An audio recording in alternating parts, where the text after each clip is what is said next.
Bienvenue dans cette nouvelle vidéo. Aujourd'hui, nous allons bavarder autour de la racine de Linux.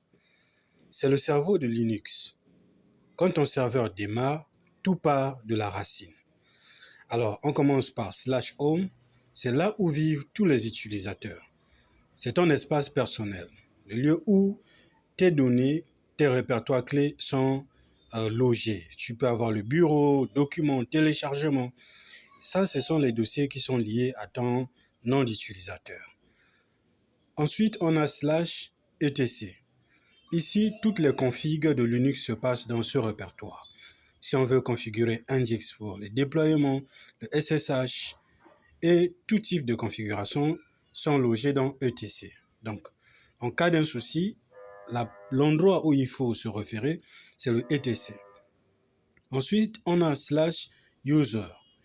Ici se logent tous les programmes de ton système Linux. En gros, c'est là que Linux stocke presque un peu tout. Exemple, quand tu installes un logiciel, par exemple VS Code ou bien Node.js, tes fichiers vont se loger dans user, /user.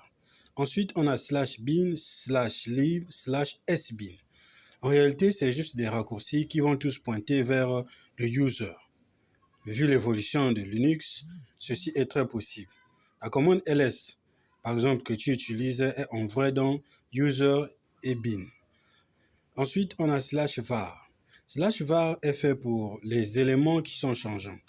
Les données qui changent tout le temps, comme les logs, les caches, les bases de données ou bien même certaines applications.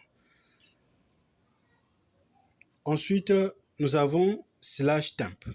Le dossier temp qui est comme une poubelle temporaire, ça disparaît souvent au reboot. Exemple, une application peut stocker un fichier temporairement pendant qu'il tourne. Et après qu'il est fermé, les fichiers peuvent être délogés. Ensuite, on a /proc et /sys. La magie noire. Info sur le système et le noyau de ton système Linux. Exemple, tu peux avoir les processus qui sont actifs dans proc. /dev. Tout ton hardware, disque, USB, tout est vu comme un fichier ici. Par exemple, ton disque dur peut apparaître comme dev SDA. /root. Là, c'est l'endroit qui est réservé pour l'administrateur, l'admin lui-même. Quand tu es en mode, en quelque sorte, toi, quand tu es en mode good, exemple, c'est le root souvent qui permet de bien travailler dans cet espace-là. Donc, en résumé, nous voyons bien que la racine, c'est un endroit où tu vas avoir les configurations, les utilisateurs, les applications et les datas. Donc, merci d'avoir suivi cette vidéo. À nous revoir à la prochaine épisode.